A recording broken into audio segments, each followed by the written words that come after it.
ရဲ့ဖုန်းထဲမှာမြန်မာပြက်ကလေးမရှိဘူးကျွန်တော်အင်္ဂလိပ်ပြက်ကလေးမရှိရပေါ့နော်ကိုယ့်ရဲ့ဖုန်းထဲမှာမြန်မာပြက်ကလေးကိုခုတွေလတွေရက်တွေနေ့တွေအတိအကျသိကျင်နေဆိုရင်ကိုယ့်ရဲ့ဖုန်းထဲမှာဒီလိုမျိုးအတိအကျပေါ်အောင်ဘယ်လိုမျိုးလုပ်ထားရမလဲဆိုတဲ့နည်းလမ်းလေးကိုဒီနေ့မိတ်ဆွေတို့ကိုပြန်လည်မျှော်ပေးသွားမှာဖြစ်ပါတယ်။ဘယ်လိုမျိုးလုပ်ရမလဲဆိုတာကျွန်တော်နဲ့တူဗီဒီယိုလေးကိုအဆုံးထိလိုက်ပါကြည့်ရှုပေးပါဦးခင်ဗျာ။ပထမတော့ကျွန်တော်ဒီရွှေရက်ဆွဲဆိုတဲ့ software လေးကိုအရင် download ဆွဲရမယ်ပေါ့နော်။ Play Store မှာသွား down လိုက်ပါမ down အောင်သေးဘူးဆိုရင် Play Store တော့ဝင်လိုက်မယ်ပြီးရင်အပေါ် server လေးမှာပေါ့နော်ဒီမှာရွှေရက်ဆွဲလို့ရိုက်ချလိုက်ရင်ကျွန်တော်တို့အပေါ်ဆုံးမှာပေါ်လာရပေါ့နော်။ကျွန်တော်ကတော့ down ထားပြီးသားဖြစ်တဲ့အတွက် open ပေါ်နေတာပဲဖြစ်ပါရဲ့ပေါ့နော်။ဒီမှာပေါ့နော်ဒါလေးကိုသွား down လိုက်ပါပေါ့နော်။ကျွန်တော်ကတော့ down ထားပြီးသားဖြစ်တဲ့အတွက်ပြန်ထွက်လိုက်မယ်။ပြီးဆိုရင်ကျွန်တော်တို့ကိုယ့်ရဲ့ဖုန်းစကွင်ပေါ်မှာမြန်မာလိုခုနှစ်ရက်လတွေပို့အောင်ဘယ်လိုမျိုးလုပ်ရမလဲဆိုရင်ကျွန်တော်တို့ software လေးကိုပေါ့နော်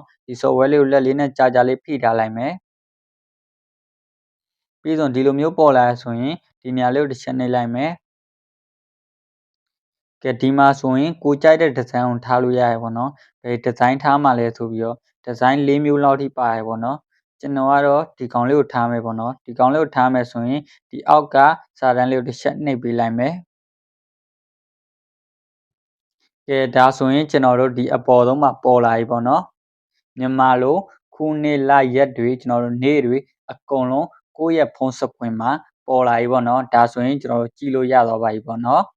ဒါဆိုရင်အားလုံးအတွက်အဆင်ပြေသွားမယ်လို့ယုံကြည်ပါတယ်ပေါ့နော်ဒါဆိုရင်ကျွန်တော်ရဲ့ဒီဗီဒီယိုလေးကအခုကြည့်နေတဲ့မိတ်ဆွေတွေအတွက်အကျိုးရှိပြီးအသုံးတဲ့မယ်လို့ယုံကြည်ပါတယ်နောက်ထပ်မသိသေးတဲ့တငယ်ချင်းတွေသိရအောင်ကျွန်တော်ရဲ့ဒီဗီဒီယိုလေးကို like and share ပြုလုပ်သွားပေးပါဦးနောက်ထပ်သိချင်တဲ့အကြောင်းအရာရှိတဲ့ဆိုရင်ဒီဗီဒီယိုရဲ့ comment အောက်မှာမေးခဲ့ပေးပါအဆုံးထိကြည့်ရှုပေးကြတဲ့တယောက်ချင်းဒီတိုင်းကိုကျေးဇူးအများကြီးတင်ပါတယ်ခင်ဗျာ